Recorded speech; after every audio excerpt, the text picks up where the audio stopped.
Good evening, folks, and here we go. Please excuse that I've sellotaped my sheet to the desk, but the problem is when I am writing so enthusiastically, the sheet moves and I don't want to obviously end up writing on my table.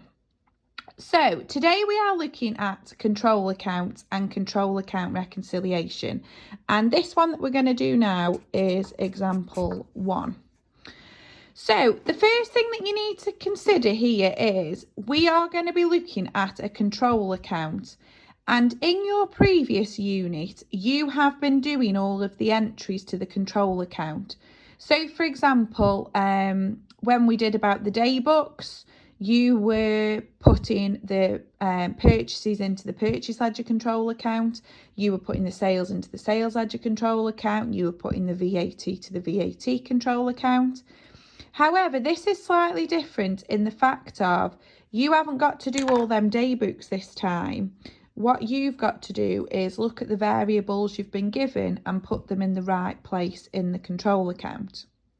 So, the first thing I always say is, number 1, which control account is it? So, in this one, we're doing the purchase ledger control account. Okay.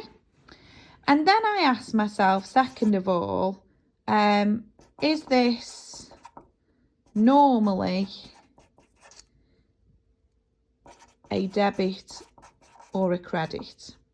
So, purchase ledger control account, that's controlling the amount that we owe our suppliers for purchases. So, this is generally a liability, and liabilities are a credit. Okay, hopefully we're all happy with that. So what you can see here is we've been given various information about this control account, and then we've been asked to prepare a purchase ledger control account from the details above, show clearly the balance carried down at the 30th of November and the brought down on the 1st of December. Okay. So what we need to do here then is to establish in our control account, because if you look here, this is effectively a T account. Okay. Debit side, don't forget debit on the left, credit on the right. It's a liability, so credit side would mean we owe more because it's making the liability bigger. Debit side would mean we owe less. Okay, because this is the purchase ledger control account. So we've been told that the balance of the creditors at the 1st of November was £40,550. So what side would we expect the opening balance to be on? Well, we've already said that this is the purchase ledger control account, which is a liability. So we would expect this to be on the credit side. So we're simply going to put on the credit side 1st of November. And we know that that would be called the balance brought down. And it's 40,550. And there we have dealt with the first item. So I can put a little dot by that or a tick, whatever you want to do.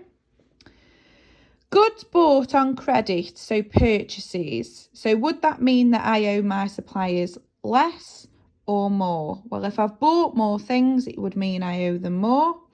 So I'm going to put on the credit side, 30th of November, purchases. And it's 18,365 again. Put a little dot so you know you've dealt with it. Payments made to credit suppliers. So ask yourself the question again, would this mean that my liabilities got bigger? So do I owe less? Or has my liability got smaller? Do I owe less? Or has my liability got bigger? Do I owe more? Well, if you're paying your supplier, that would mean that you owe less. So payments are going to be on the debit side.